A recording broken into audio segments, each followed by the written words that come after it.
always kind of wonder about this logo. What was that ghost doing before he got busted? Look at that look on his face.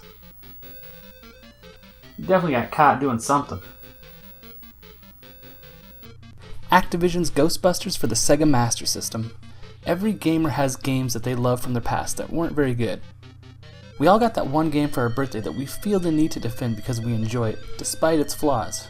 As adults now, we can finally say, you know what, that game sucked.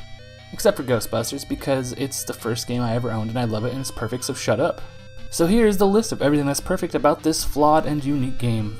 Go ahead and pop this game into the top of your Sega Master System that just so happens to have 3D glasses and a connector hooked up, and you'll be welcome to the home screen. But wait, don't push anything because something awesome will happen. Yes, 8-bit Ghostbusters karaoke. So worth it. This cartridge is why I know the lyrics to this entire song. I'm just gonna let this play for a second.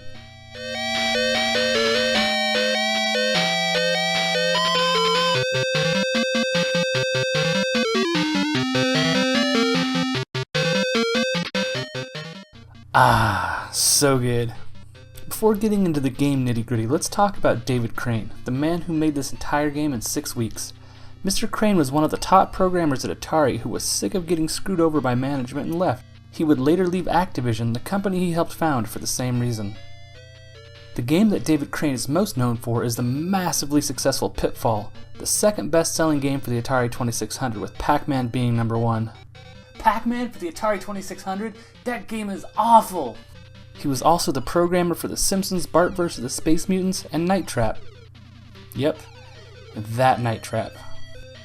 And back to the game. The plot. I have no idea what's going on with this game. There are 3 playable Ghostbusters. Winston is missing. This may be why when Ernie Hudson was asked by Eurogamer about the Commodore 64 version of this game, he said, "My kids really hated that. They thought it sucked." I know the movie script changed a lot as it got passed around Hollywood before being turned into a film, so my best guess is that David Crane got an early script. This may also explain why the names and spelling of names is a little bit off in the game and manual, but this is just a guess. When I first tried to play this game one Christmas morning in Austin, Texas, 1988, I needed help. Luckily there was an adult who saw my frustration and read the manual and taught me how to navigate the map section of this game. It's not straightforward. This game has 4 main phases, with the map phase taking up the majority of the game. Before jumping into the game, you are given $10,000 to buy a car and some equipment. You have limited money and limited space in your car, so you have to be picky. Also, you have to read the manual if you want to know what any of these things do. Now that we're on the map screen, our goal for this section of the game is to come up with $10,000, which by the way is how much money we had before buying any equipment. Why do we need $10,000? Because that is the admittance fee to enter Zool. Now we have several ways to earn money throughout the map phase. Well, one way, really, to catch ghosts. But there are several ways to do that. First, we can get to parts of the city that are haunted and catch the ghosts causing trouble. Move your cursor along the map to the city block that's haunted, press towards the building, and then press the 1 button on the controller. You will then be in the driving portion of the game, where how much you moved around the map determines how long you'll be driving and how many ghosts you'll run into along the way. If you bought the Ghost Vacuum or the Super Ghost Vacuum, you can catch the ghost during this section. You'll also be dodging bad drivers and roadblocks during this part, and this is one of the areas where the Sega Master System version of the game blows the NES version out of the water. If you bump into a car, you slow down a little bit. In the NES version, you just lose money. It can't handle the slowdown effect. Puny Nintendo. After this car ride part, we get to the Ghost Capture section. This is the only part of the game that really feels like the Ghostbusters movie. Here you control 2 Ghostbusters as they set down a trap, turn on their ion beams, and wrangle up some nasty spirits. This part can be a bit tricky, and if you mess up, one of your teammates gets slimed and will have to be taken back to the Ghostbusters HQ to be healed. This leads to the management aspect of the map. You can't just run around catching every ghost you find. You'll run out of traps, or energy for your ion beams, or too many of your team could get slimed. The answer to all of these problems is a quick run to GHQ at the bottom left of the map. Now that everything's replenished, back to busting ghosts. At the top of the map screen is a bar labeled City's PK Energy. This bar will fill up 3 times before the map section is complete, with the final third bringing in a new threat, the Stay Puft Marshmallow Man. Hopefully you bought the ghost bait at the beginning of the game, because when you see the 4 ghosts on the map turn green and start to bunch together, they are about to GoBot style merge into a mega ghost, Marshmallow Man. Successfully push the button before they complete the transformation and you earn $2,000. Fail and you lose $4,000 and a building is destroyed. There's also the gatekeeper and the master of the key running around on the map that will take your money if you touch them.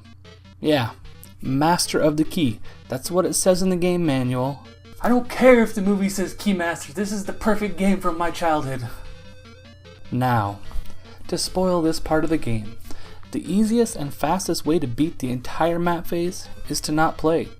At the beginning of the game, buy the cheap car and the ghost bait, then do nothing until the final phase of the city's PK energy bar. Don't even move out of the way if the master of the key or the gatekeeper are coming towards you. Just make sure to use the ghost bait the 4 or 5 times the ghosts bunch up to create the Marshmallow Man, and you'll earn $2,000 each time you succeed. Yep, you'll earn at least $8,000 doing this, making the rest of the map phase unnecessary as long as you held on to an extra $2,000. Now for the shortest part of the game. Sneaking past the Marshmallow Man. You have 3 Ghostbusters and 2 must get past the Marshmallow Man. Just slide up to the side like this and make a sideways dash into the door. The instruction manual warns not to try to go through his legs because it's impossible. Thanks, instruction manual. And now the game turns into a cheating punk because it's time to climb the stairs of Zool. You can vaporize ghosts with your super ion beam by shooting horizontally or diagonally, and it's pretty easy, except for this rage-inducing jerk, the Roamer. This one likes to throw plates and is brutally difficult to move past. This part of the game is a constant risk versus reward debate, whether you need to go backwards so you can kill a ghost or just try to rush past it, and they keep appearing in incredibly inconvenient places as you try to work your way up. Luckily, you have 3 chances and only need 1 successful attempt to move on to the final boss fight against Gorza. Nope, not Zool or Gozer. This is the game version. Read the manual. Gorza. Another cheating jerk character to blast with super ion beams until his health is depleted to nothing. Also, you have to dodge fireballs coming from the demon dogs. Just good luck. It's possible and there's even a bit of strategy, but you mostly need luck. We have succeeded and are rewarded with this screen of text. Now, is this a good way to end a game? It kind of isn't, but the time that could have been spent here was diverted into making that sweet karaoke intro. I don't think David Crane made the wrong decision here. If for some reason you didn't beat the game, you will be given a code to restart the game with your current amount of money rather than the $10,000 default. By losing, you also get one of 4 different bad endings depending on how you lost. Now for some collecting weirdness. Late in the Sega Master System's life here in the United States, a handful of games got a Blue Label re-release.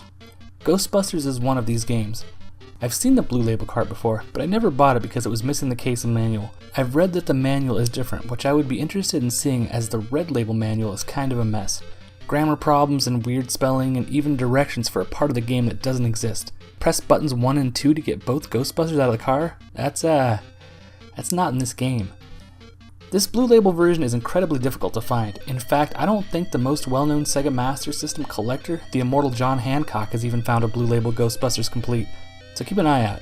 If you have a copy, please take pictures of the manual and case and send them to me. I would love to see the differences. If you aren't able to do this, I'll need you to subscribe to my channel out of shame for your poor collecting abilities. And that, my friends, is Ghostbusters for the Sega Master System. This game is on lots of other platforms too, and has a few minor differences like the inferior Nintendo not being powerful enough to handle the features of this game, or the Commodore 64 version which has synthesized voices. While parts of this game may not hold up to modern standards, it certainly brought unique game mechanics to the table. From the budgeting purchases aspect to the code save system, there is no other game out there quite like Ghostbusters for the Sega Master System, which is why this game that I refuse to admit has any flaws is a 5-star game despite the 3.04 rating it has. Yeah, that ghost definitely got caught doing something pervy. Make sure to click like on this video. Tell me in the comment section, what do you think he was doing before he got caught?